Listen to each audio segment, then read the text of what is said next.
Yon, nagbabalik na naman ho tayo. Kung saan ho kayo naroon ay magandang umaga, magandang tanghali at magandang gabi sa inyong lahat. Ngayon po ay January 11, 2:44 ng hapon. Kalalabas ho lang natin ang trabaho. Kagaya ho ng kinagawian, susunduin natin ang mahal na Reyna. Kamusta ho kayo? Sana ho kayo ayos laan diyan. Ano ho? Eh kung ako naman ay inyong tatanungin, abay sobrang lamig ho ngayon dito sa Edmonton, Alberta. Eh chinek ko nga ho sa cellphone ko ang weather ay nakalagay extreme weather warning kung hindi ako nagkakamali parang negative 29 ngayon. Feels like 35 yata ipakikita ko ho sa screen at para makita nyo ho din pati ang weather ng Friday, Saturday at Sunday papakita ko ho. Ay masaya ho tayo ngayon. Unang-una ho ay maraming salamat ho kay Lord. At naka 5 buwan na ho dito sa Edmonton, Alberta. Ay siya, samahan niyo ho ako.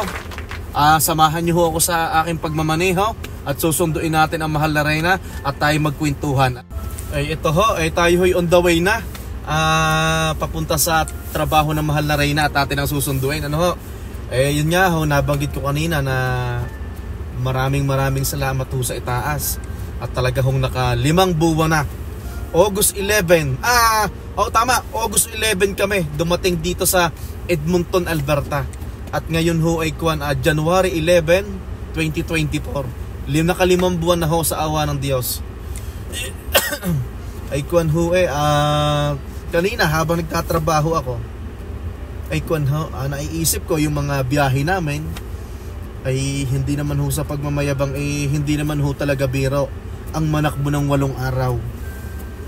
Tumakbo ho kami ng 8 days. Ayun po yung nasa vlog ko. Sana sa hindi pa ho nakakapanood ay sana ho mapanood nyo at para masaksihan nyo. Yun po ay day 1, day 2, day 3, day 4, day 5, day 6, day 7, day 8. Dumating ho kami day 8 dito po sa Edmonton, Alberta. Ay kanina nga ho ako habang ho kayo nagtatrabaho, iniisip ko ho yung mga dinaanan namin, yung mga adventure namin noong nag-camping kami, yung mga aksidenteng nadaanan namin. Ay thanks God at nakarating ho kami na maayos dito sa Edmonton, Alberta. Yan, at ngayon nga ay naka 5 buwan na ho tayo. Ay sa February pala kalhating taon na. 6 months na agad tayo dito sa Edmonton, Alberta nang hindi natin namamalayan. Ay nakakatuwa din naman. Kahit papaano ay nakapag-adjust na ho kami ng sobra. Siyempre ang laki ho ng adjustment namin dito. At sa hindi po nakakaalam, galing po ako ng Labrador City, Province of Newfoundland and Labrador. Yan. Lumipat po kami dito kasama po ang aking anak na si Ezekiel at ang aking asawa. Yan. Yun nga po talagang talagang maraming salamat at naka 5 buwan na makapagluto pala ng pansit mamaya pagdating. Ay siya, kamusta ho kayo? Ay sana kayo ayos laan diyan, walang sakit, walang nararamdaman. Dito ho naman ay napakalamig na.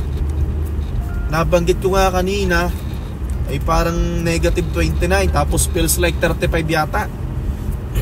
Pag ho ganitong malamig, kung maaari ho, kung hindi remote start ang inyong sasakyan, ay lumabas kayo para i-start ang sasakyan nyo kung malapit na kayong umalis sa trabaho. I-start nyo na siya. Kung remote start naman, mas maganda at hindi na kayo lalabas ng bahay. Tapos isasaksak nyo ho din yung tinatawag na black heater. Isasaksak nyo po at para yun ho mga fluid, ang mga langis ay maging warm, maging maligamgam. Yan. Kasi mahirap ho kasi yung pagka-start mo ng sasakyan, pagka ganitong malamig, tatakbo ka agad. Natutulog pa ho mga fluid nito. Yan. Excuse me po. Ay siya, ito ho, siguro mga 5 minutes na kay mahal na Reyna na doon tayo sa work ng mahal na Reyna. Ay dahan-dahan ho ang ating pagkapatakbo ngayon at malamig ho. Wala hong pumatak na snow kaso syempre na-frozen na ho ang daan. Yung mga snow ay tumigas na Ayun nga ho, balik ho tayo doon sa kwentuhan natin kanina na talagang Ano ba yung unang biyahe namin? Umalis kami ng Labrador, day 1. Bumiyahe kami ng papuntang Montreal, papuntang Quebec. Yan. Tapos ang day 2, nagdiretso kami ng Toronto. Yan. Tapos 2 days kami ng Toronto sa Ontario. Tapos day 3, nagdiretso naman kami ng Ontario pa rin. Malayo po kasi Ontario. Day 3, nasa Ontario pa rin kami. Nagcamping kami doon. Tapos day 4, nakitulog kami doon sa Winnipeg. Day 5, nasa kwan kami, nasa Saskatchewan. Yun, tapos day 6, nasa Saskatchewan pa rin kami. Yan, tapos dumating kami ng day 8, nasa Edmonton. Yan. Ang day 7 ang alam ko nasa Saskatchewan pa rin ay mamaya ipapakita ko sa screen kung ano yung mga sunod-sunod na nadaanan namin. Ay, naku, lamig. Hanggang ngayon makuwan pa rin dito sa sasakyan. Makuwan pa rin. Malamig pa rin. Ay, yun nga ay talagang kanina habang nagtatrabaho ako, talagang binabalik-balikan ko yung biyahe namin. Yun hong truck ko, yung aking Silverado. Kargado ho yun. Lahat ho ng madadala namin, lahat ho ng maikakarga namin sa truck ay ikinarga na. Para pagdating dito sa Edmonton, Alberta, ay kakaunti na lang yung aming bibilhin o kaya hahanapin. Kahit ho maliliit na bagay, dinala na namin. Ang hindi lang ho namin nadala ay supa at saka mga kama. Siyempre, hindi ho magkakasya yung sa truck. Pero yung view, ay grabe. Hindi mababayaran yung view. Tapos dito ako na inip sa may Saskatchewan. Yung dire-diretso ang daan, parang 5 oras yata yung na dire-diretso ba? O 6. Sobrang daan nyo. Ang gagawin mo, magko-cross control ka na lang Kaso ang ayaw ko lang sa cross control, lalo na paggabi, aantukin ka Noon ho ako'y pumunta rito, noong papunta na kami dito, nabanggit ko na naman to noong nasa vlog ko, nung nagbabiyahe na kami papunta ng Edmonton. Bumili po ako ng gulong, 4 sa Canadian Tire. Yan, syempre ho, malayo ang biyahe. Kahit alam ko medyo okay pa ang gulong ng truck ko, to make sure kasama ko ang aking pamilya, bumili ho ako ng 4 na gulong, bagong change oil, basta lahat ho yun, ready to go na. Talagang kinondisyon ko. At syempre, ang tinakbo ho namin ay nasa 5,000 mahigit na kilometer. 8 araw nga namin na biyahe yun. Ay, tumigil pala kami sa Quebec ng 2 days. Excuse me. Tumigil pala kami sa Quebec ng 2 days. Tapos tumigil din kami sa Toronto ng 2 days din. Pero lahat yung vlogs ko na yon, day 1 hanggang day 8. Yan. Ay, yun nga Ay, ito pala ang itsura ho ng Edmonton, Alberta. Yan, nakikita nyo naman Yan, halos ang mga sasakyan ay mababagal magpatakbo at hindi ho pwedeng magmadali. At nakaw, pag kayo minamalas-malas ay diyan ka pupulutin sa mga gilid ng daan. Yan. Ay talagang ang dami kong baka kung ilang litro. Baka ho yun na kung kapay kung ilang litro. Tapos pag ako inaantok na pag nagbabiyahe, nilalagyan ko ng mga Vicks ang bato ko, ang mga ilong. Ang mahal na rin ho naman, pinapalitan ako magmaneho. Kaso parang ang gusto ko ng time na yon, ako lagi ang magmamaneho. Pero sumisingit siya minsan na siya magdadrive pag talagang hindi ko na kaya. Pero hanggat maaari, pinipilit ko na ako magmaneho. Kaya ako'y puro inom ng kape. Yun, may mga Vicks ka, lalagay ko sa ilong ko, sa mga batok, dito sa mga ilalim ng tainga. Yan. Ay talaga naman kailangan igising na gising Lalo na yung mga alas 2 ng hapon, alas 3, nakakaantok. Hindi ko makakalimutan yung talagang biyahe na yun Pero maraming salamat. At talagang nakarating ng matiwasay. At ngayon, ito na, may work na, Naka-5 buwan na, naka-adjust na ang aking anak, si Utoy, naka-adjust na ang mahal na Reyna, no? Tapos ngayon, nasaksihan ko na malamig din pala dito sa Alberta, sa Edmonton, Alberta. Ay kaso, ang comment ko lang, doon ho kasi sa pinanggalingan ko, ay hindi naman sa nakikipag-tagisan ako, ay mas malamig pa din doon. Dahil ho doon, may kasama laging hangin, ano ho? Malamig ho sa pinanggalingan ko sa Labrador City, ano ho? O bakit kaya traffic dito? Ay saglit lang ho at medyo traffic, nakikita nyo naman, oh. Ay tatawagan ko muna ang mahal na Reyna at baka maghintay. Ito po traffic, hindi ho natin alam kung anong nangyari. Ito siguro may nadulas or aksidente. Sana naman walang nasaktan, kaso may ambulansya Lagi ho tayong mag-iingat sa pagmamaneho at talagang pag ho madulas ay talagang alalay ho ng patakbo. Naku, ano kaya nangyari din Sana walang nasaktan. Abay, bakit ba ito'y dito nakaharap?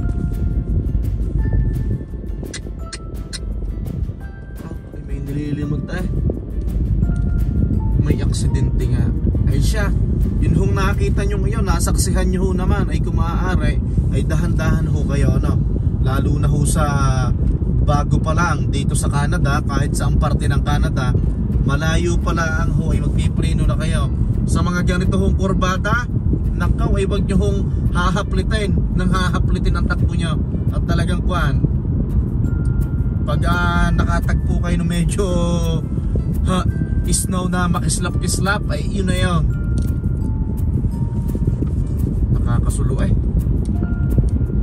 wala, mahirap dito salungat sa araw. Eto, malapit na tayo sa bahay. Lagi na sa bahay, sa trabaho ng mahal na Reyna. Ay itong mahal na Reyna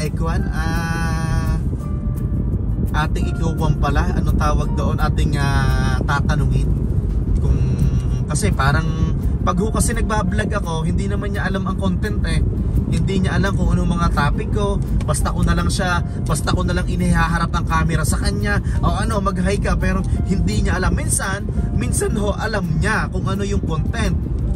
For example, noong vlog namin last year, yung napaiyak ang mahal na Reyna, napaluha ang mahal na Reyna kung paano kami nakapunta ng Canada, alam niya ho yun. Pero mostly ho, yung mga content ko ay parang biglaan lang, naiisip ko na pag may nasaksihan ako, sineshare ko yan. Pag may nakita akong gano'n, sineshare ko yan. Kagaya ngayon, hindi ko alam kung alam niya na 5 months na kami ngayon, August 11 dito sa Edmonton, Alberta. Ay mamaya ating titestingin kung tanda niya, no? Yan na, dyan ang mahal na Reyna, katagal. Ba't kaya ang tagal nito? Baka napamarites na naman to. Ba't ang tagal mo? Ha? Napadaldal ako kay ate. Bakit? Nandun sa may gate. Magay ka muna at naka-vlog tayo. Yan Napadaldal sa kay ate. Sabi niya, Pilipino ka? Sino ate? Bagaw? Hindi, panghapon. Sabi niya ngayon lang daw niya ako nakita. Sabi ko, oy, nagdulas yung bata. Nadulas? Oo. Pwede naman kasing hindi tumakbo. Dapat natakbo di ba? Parang nagmamadali. Oo, nagmamadali Oh my God. Taga-saan sa atin si ate? Nakilala mo? Ay, siyempre hindi naman ako Martes. Di ko naman nakatanong. Dapat tinanong mo agad yung taga-saan. Tatanungin ko kung taga-saan. Grabe ka naman. Nag-hi ka na ba? May kwan dito, aksidente. Doon na naman, sa may Growth Road. Siguro, kasi pag ganun-ganun yun, di ba? Kaya malimit siguro talaga ang kwan doon. Ang dami, grabe. Ano bang date na ngayon? 11. Wala ka ba naalala? 11? Ano na? August. Excuse me. August ba tayo? August, September, October, November, December, January. 5 months na tayo. 5 months na. Umalis tayo, August 11. Sa Labrador. Ay ano, kamusta naman sa trabaho? Busy pa rin? Never naman hindi naging busy. Ayun ho, na-share ko ho na kami naka-5 buwan na. Ay ano, naka-adjust ka na sa tingin mo? Diyos ko naman. Ang bilis na. Sa February pala ikaw na. 6 months na, kalahating taon na agad. Sa mga nagtatanong ho, sa totoo lang ho, noong tawag doon, noong bago kami dumating dito. Noong dumating na pala tayo, ang daming comment, ang daming message po sa Facebook ko na bakit lumipat ng Edmonton. Tapos, bakit Edmonton? Tapos, kamusta daw dito sa Edmonton? Ganito po yun. Nakita nyo naman, dumating ho yung aking bianan.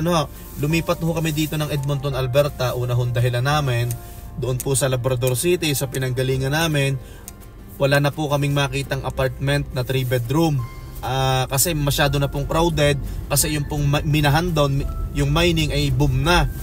Yung pong mga bahay doon, mga apartment, halos ang nakatira, mga kontraktor na nagtatrabaho sa minahan. Ay darating nga po yung pamilya namin, nanay at tatay ko, bianang ko.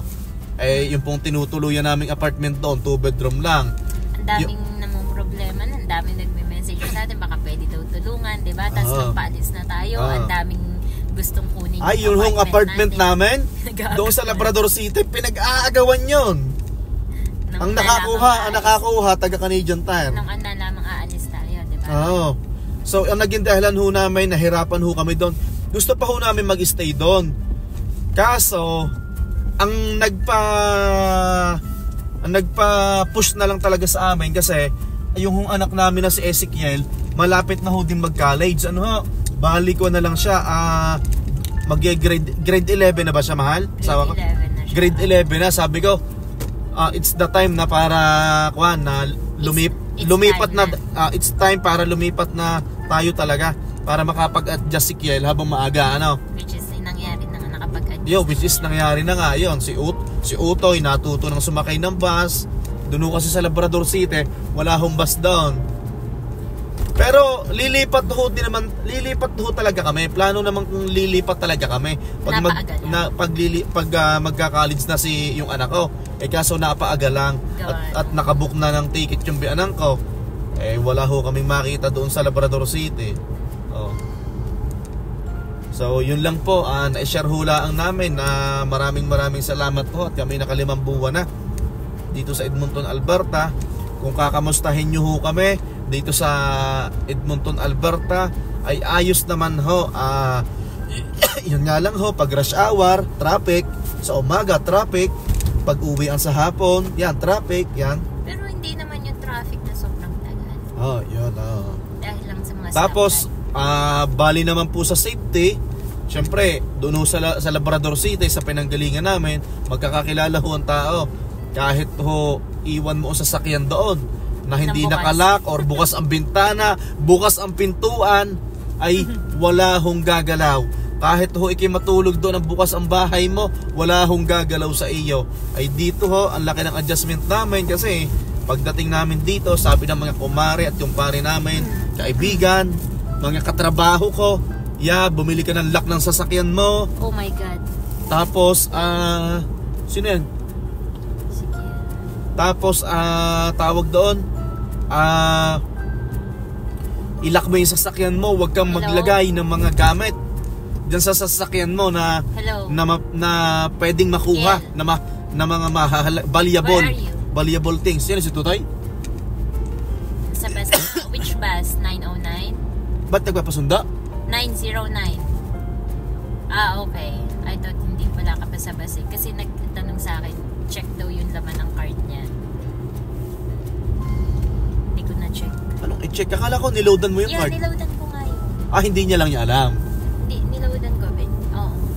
Sige, later I'll gonna check again. Okay. So kung niloadan mo, niloadan ko. so hindi niya nga alam. Hindi niya alam. Okay, so walang problema. Niload ko lang doon. Yun lang po, dito po sa Edmonton, Alberta ay talagang hindi ho pwedeng iwan mo na bukas ang bintana. na may mga na hindi ho nakalak ang pintuan. Yan, ganun po. Tapos wag ka daw maglalagay ng mga shades o kaya mga barya. Yan. Tapos nung dumating tayo dito, parang may nagkagulo sa WEM sa mall, no? Parang may mga encounter, no? May parang may mga dalang barel, ganun. Yung tapos lockdown ng West Edmonton Mall. Tapos ano pa ba? Ang dami nating nababasa sa post sa Facebook na nanakawan ng sasakyan, yung mga ganon, di ba? Pero hindi tayo na-discourage sa lahat ng ganon. Siyempre ho, sanay ho tayo dyan. Hindi naman ho sa niyayabangan ko kayo. Pero siyempre, ano pa ho yung Pilipinas na pinanggalingan natin? Hindi ko naman ho sa hinahamak ang bansa natin, ano ho? Baka ho naman may magsabi sa inyo na Pilipino ka pa rin. Ang akin nga lang ho, ready na ho tayo sa mga ganito at galing ho naman tayo ng Pinas. Sa Pilipinas may traffic, matindi ang nakawan, matindi din ang mga snatcher, matindi din dyan yung mga gulpihan ng tao. Yan, hindi totoo naman talaga, di ba?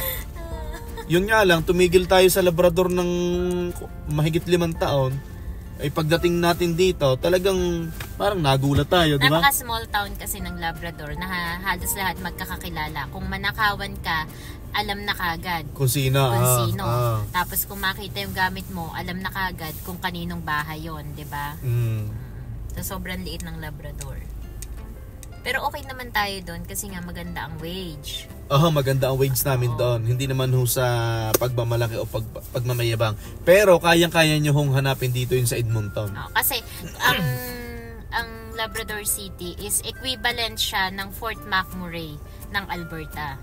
Kasi Fort McMurray, mataas din ang wage, mataas din ang cost of living. So sa Newfoundland and Labrador, ang parang Fort McMurray is Labrador City, di ba? Kasi minahan siya. Iron ore, ang miniminad ore, or pala ore. Yan.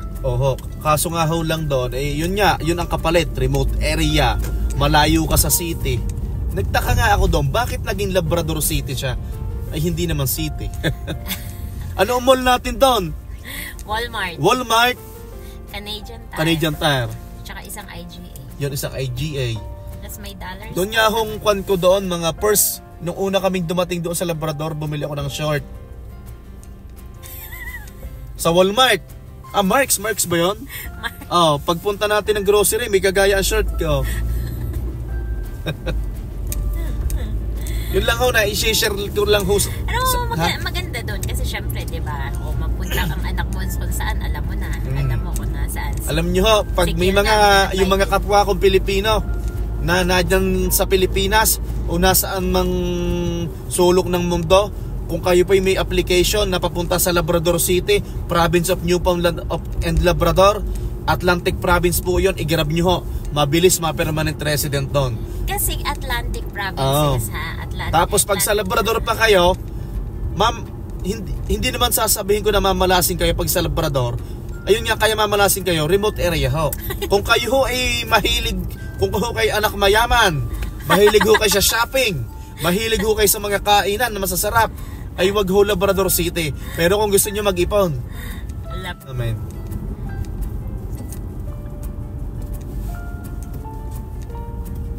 Kasi nga, doon ho sa pinanggalingan namin, tinatapatan nila ang sahod, tinataasan nila kasi remote area ho. Pero kahit na mataas nga ang sahod, mataas din po ang cost of living. Kasi po 15% po yung tax namin doon. Yun, 15% din yung tax. Ay siya ano pa bang may i-share ko sa inyo? Kaya break even lang. Break even lang Break even lang. Pero kung matipid ka, di ba? Hindi ka lagi nag-grocery edi makakaipon ka. Loko ng truck. Hindi ko napansin yun. Nakita mo? Hindi mo nakita? Tingnan mo mamaya. Mamaya. Yun po. Andito na ho tayo sa bahay. Na-share ko lang ho sa inyo yung mga naging karanasan ho namin. Siyempre kahit ho pa paano, pinagmamalaki ko po yung pinanggalingan ko na Labrador City, nag-i-enjoy ho ako dito sa Edmonton. Kung may makakabasa ho, kung may makakapanood ng video ito nung mga nagbigay sa amin ng gamit, God bless ho sa inyo doon sa member ng Pinoy Edmonton. Kung nakapapanood nyo ho kami ngayon ay maraming salamat ho. Malaki ho na itulong sa amin ng Labrador City. Doon ho kami natuto, doon ho kami nakapagpundar ng kahit kaunti sa Pilipinas. Maraming salamat ho. Ngayon ho naman nasa Edmonton na kami, 5 buwan na kami. Ito naman ho yung aming lugar na tatahakin, na dito magkakaroon ng maraming adventure na naman. Yun lang po, hindi ho matatapos ang araw na to na hindi ho kami nagpapaalam sa inyo. Magbabay muna. Magandang gabi ho dito sa Canada, Edmonton, Alberta. At magandang umaga dyan sa Pilipinas. Umaga daw, maraming salamat ho. Kung nasaan man sila mamaya, nasa Qatar sila, nasa Dubai, diba? God bless you sa inyo lahat. Hanggang sa muli, maraming salamat. Salamat po.